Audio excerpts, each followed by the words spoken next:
はいどうも、世界一のセラピスト川上拓人です。皆さんセラピストオンラインアカデミー入校いただきまして誠にありがとうございます。この動画を見ていただいている方はですね、プロコースになっているかと思います。プロコースですね、セラピストオンラインアカデミーのプロコースはですね、一流のセラピストになるための実技、施術スキル、一流のセラピストが行っている実践ですね、カウンセリングの方法やカルテの書き方、来店から退店の流れなど、また売れる仕組み作り、マーケティングですね、売れる仕組みというのをお伝えさせていただいて、おります。あとはですね、ベーシックコースと共通の部分ですが、セラピストとしてとっても大事なマインドや指名されるための心理学、そして、人生を変える解剖生理学など、たくさんの技術を全て学べるコースになっております。今からですね、皆様にもう僕が今までずっと培ってきた技術を全てこちらでお伝えしていきたいと思います。はい、プログラム1からプログラム30までですね、こちらでしっかりお伝えさせていただきます。この30までのプログラムが終わればディプロマの申請をすることができます。30まで行きましたら申請フォームからですね、申請していただきましたらウェブ試験というのを行わせていただきまして、それが合格できればディプロマを郵送させていただきたいと思います。はい、ぜひですね、こちらですね、30までセラピストとして基本的な技術だけじゃなくて一流のセラピストになるための細かいテクニックなどもしっかり学べるプログラムになっております。そしてこのプログラムが終わっても、さらに深い部分ですね、じゃあもっと深い、例えばロミロミの技術だとか、例えば開業に向けてだとか出張マッサージだとか、さまざまなスキルを学ぶように、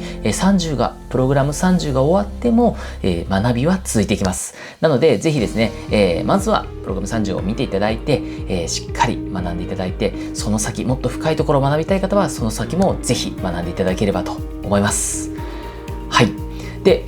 今回ですね、いよいよプログラム1スタートです。プロフェッショナルコースのプログラム1スタートしていきます。一番最初はですね、実技の部分なんですが、いきなり手技を教えたりはしません。まずは、ベッドの高さを合わせるというですね、基本的なところだったり、また体の使い方ですね、特に下半身の使い方にフォーカスして、しっかりご説明しておりますので、まずはこういった土台を作っていく、もう力を生み出す土台となるものだったり、練習していく土台となるものをですね、しっかり学んでいくことがとても大事になってきます。このセラピストオンラインアカデミーはゼロから学ぶ人、未経験から全くの、経験したことない方も実際学んでいきます。なので基礎をとても大事にしております。もうすでにね、セラピストでね、何年かやってるっていう方も改めて初心に戻ってですね、基礎の部分をですね固めて、もっともっと大きい基礎を作って、大きな土台を作っていけばさらにレベルアップができますので、ぜひですねしっかり学んでいただければと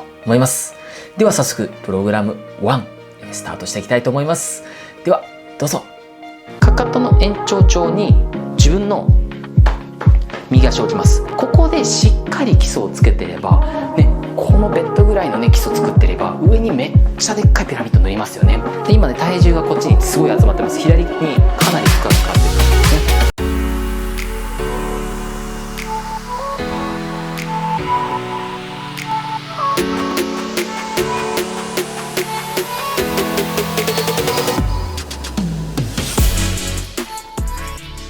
はいどうも、世界一のセラピスト川上拓人です。今日はですね、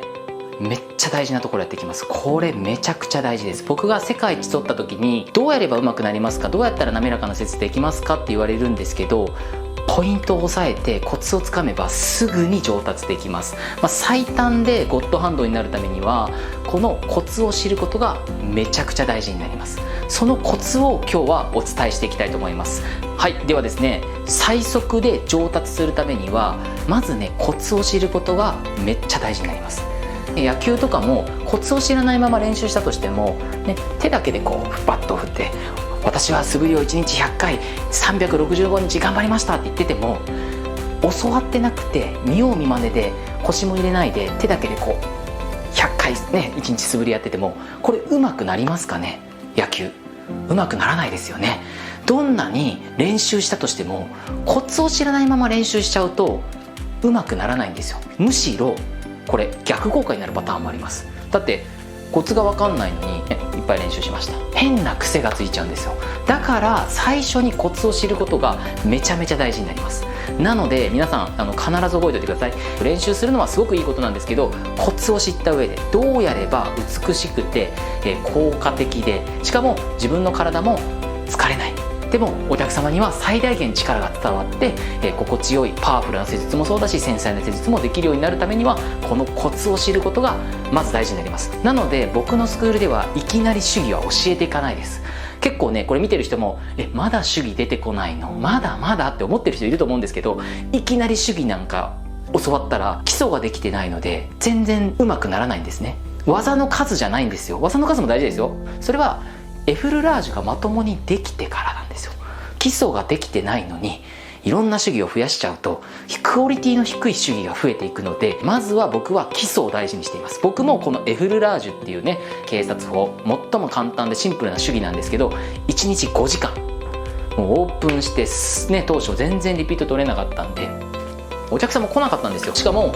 習ったところはね、僕なんか下半身の使い方とか教わんなかったんで手だけでやっててうまいと思ってたんですけど、やっぱダメだったんですよ。当時ねほんとシェリルめっちゃ懐かしいんですけど、3級プランっていうのがあって2回目3900円みたいな、2回目3900円どうぞって言って初めやったんですけど、誰もリピート取れなかったんですよ。だって2回目3900円ってしかも120分やばいっすよね。むちゃくちゃ安いけどリピート取れなかったんですよ。でなんでだろうなと思ってたんですけど、やっぱりね技術が圧倒的に足りてなかった。でも技を覚えたいからなんか新しい技ってやってて、でもリピートが全然取れないということがありました。である日シェリルって昔ね女性のエステティシャンもいたんですよ。フェイシャルとかエンダモロジーとかもあったんですよ。で10年以上やってる先生が来てくれて、で実際にねこうやってやった時にこんなんじゃ金払えねえって言われて、バイト初日の人ですよ。うちに入って初めての日に、ちょっと受けてみるっていうので、僕じゃないんですけどまた別のセラピストさんがやったら、もうこんなんじゃ金払えねえ特訓だっつって、もうずっとフルラッシュ1日5回1日5回は少なすぎる、1日5時間1日5時間ずっとこれだけ、もうそっからずっと特訓なんですよ。エフルラージュ以外するなと、エフルラージュもまともにできてないのに手技を覚えようなんて甘いって言われて、そっからやっぱりね基礎の大事さを知りました。だから基礎はねこれぐらいしか作れてないのに積み上げようと思ってもこれぐらいしかならないですよね。基礎がこれぐらいだったら積み上がるのってこれぐらいなんですよ。ピラミッドで上に立たないんですよ。で立てようと思ったらこう細長いやつになっちゃうから折れちゃうんですよ、簡単に基礎ができてないと。でもここでしっかり基礎をつけてればね、このベッドぐらいのね基礎作ってれば上にめっちゃでっかいピラミッド乗りますよね。技術とかテクニックとかって基礎の上にしか乗らないので、基礎ができてないとダメなんですよ。なのでまずは基礎をしっかり固めていくっていうのを覚えておいてください。手技欲しいっていうのはすごくわかります。すごくわかるんですけど、基礎の大事さをしっかり入れていきましょう。まず絶対に意識してほしいのはベッドの高さです。これ意識しておいてください。ベッドの高さ低すぎても高すぎてもダメです。ベッドの高さはどう合わせるかっていうのが大事になってきますので、皆さん意識してちゃんとベッドの高さ調整してくださいね。これは本当に大事になってきます。YouTube でも上げさせていただいてるんですけど、こんなスクールは選んではダメっていうね、動画を上げました。ベッドの高さを調整してくれないスクールで学んでしまうと本当にセラピスト生命が短くなります。なので必ず意識してベッドの高さは調整してみてください。じゃあ例えばですよ、ベッドの高さが高すぎたらどうなると思いますか？皆さんめちゃくちゃ高いベッド、これすごい高いですよね。めちゃくちゃ高いベッドで、めちゃくちゃ高いです。これめちゃくちゃ高いベッドで施術するときどうなると思いますか？ね、高いですよね。これ実はほとんど圧が乗らないです。乗ったとしてもできるとしたら腕で押す、もうグッと押さえつけるようになるんですよ。で腕で押すとどうなるかというと呼吸が止まって、そしてフンってやるんで腕が震え出してプルプルプルプルプルってなって、でも圧は全然入ってないんですよ。そして何よりも施術者が疲れます。だからなんかね棒立ちのサラサラサラーっとしたトリートメントになっちゃう。もうこういうね高さがね高いからね体重を乗せるっていうのができなくなるんで、なので高すぎると圧が乗らないっていうのを覚えておいてください。でこれで強くしようと思ったら腕押しになるから疲れてしまいます。じゃあ今度は低すぎたらどうなると思いますか？めちゃめちゃ低いベッド、めちゃめちゃ低いベッドで学んだらどうなるかというと、これですね、やっていくとここに手がないから腰曲げなくちゃいけないですよね。もしくは膝を不自然に曲げなくちゃいけないですよね。そうなると腰とか膝に負担がかかってしまうんですよ。これめちゃめちゃ良くなくて、セラピスト生命が短くなります。めちゃくちゃまずいです。なので必ずベッドの高さ、適切な高さでやってください。低すぎてもダメ、高すぎてもダメです。じゃあどうやればいいか、じゃあ説明していきますね。まずですね、ベッドの横に立って指をトンってやってください。でうちはね電動式のベッドなので調整できます。これでね踏んでねペダル踏んで調整するんですけど、どれぐらいが適切かというと、手をね自然にこうストンって落とした時に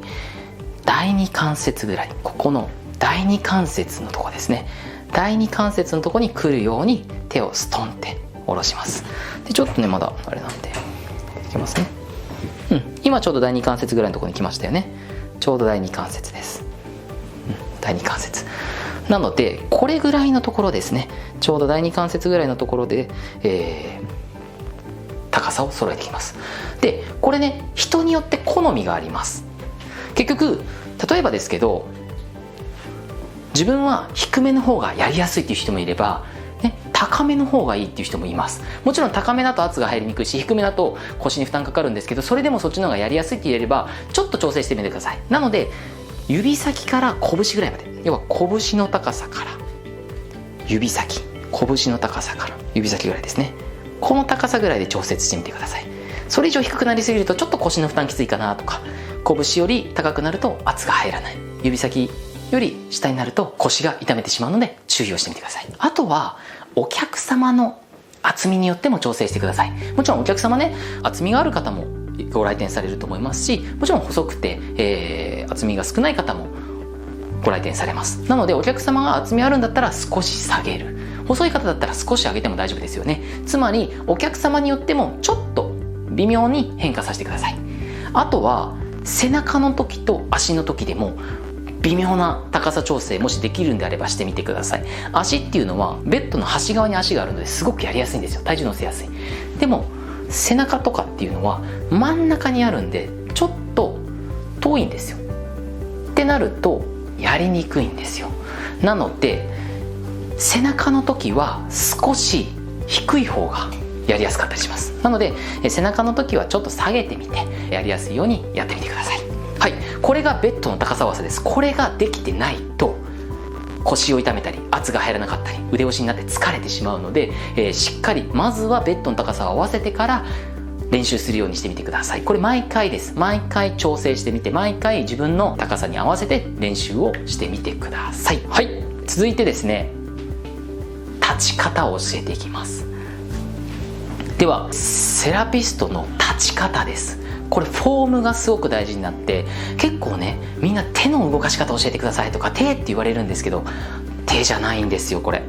手の動かし方ももちろん大事なんですけど、力っていうのは実は下半身だとか自分の体から生み出てきます。なのでその体を支えている足とか、その地面を蹴ることによって生み出す推進力がしっかり出せないと施術がやっぱりね手先だけの手技になってしまいます。なのでめちゃくちゃ注意が必要です。手先だけの手技にならないようにしっかり全身を使ってトリートメントしていくことがとても大事になります。なのでぜひ覚えておいてほしいのは下半身の使い方。下半身がしっかり使えてくるとめちゃくちゃ上手になります。なのでぜひですね下半身立ち方を覚えてください。じゃあここでは、立ち方をしっかり皆さんにお伝えしていきたいと思います。じゃあまずですね、立つ位置も意識してみてください。立つ位置はこれね、かかとの延長上に自分の右足を置きます。で右足をかかとの延長上に垂直に置きます。こんな感じですね。垂直で一歩前に出します。こちらの足を一歩前に出して、この足をちょっと見てください。足の形 L 字になってますよね。左側に立ったら右足がかかとの延長上に垂直に、ベッドに対して垂直になってます。で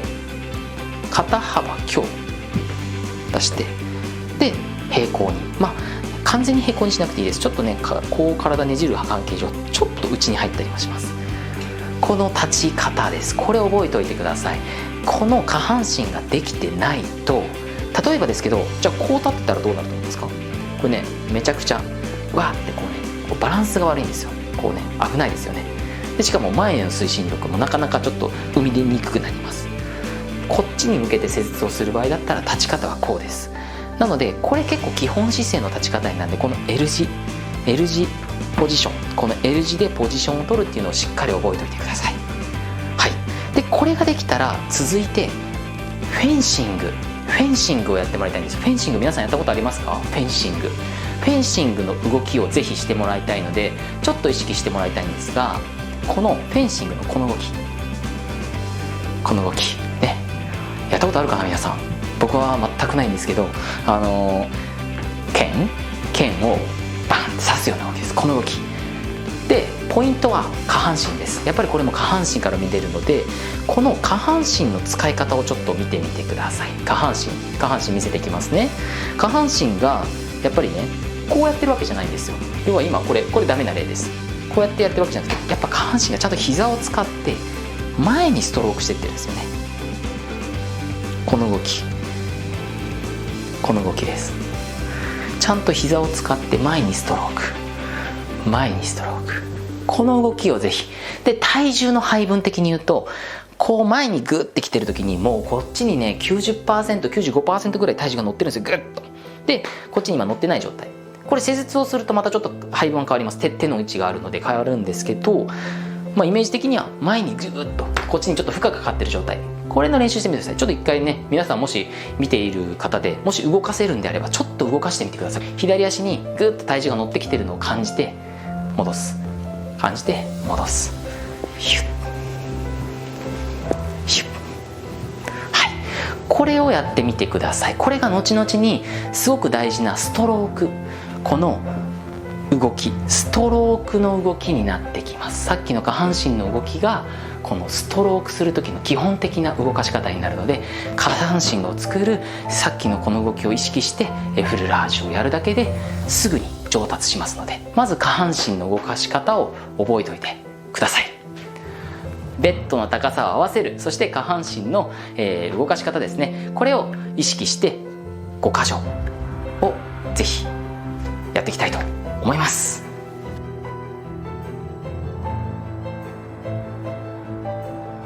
では立ち方、こういう L 字型を作って肩幅今日開いて前のストロークですね、こっちの足を使ってグッと前に踏み込みます。で今ね体重がこっちにすごい集まってます。左にかなり負荷がかかってる感じですよね。もう一回いきますね。これでフェンシングのような動き、グッと前にこのストロークをねしっかり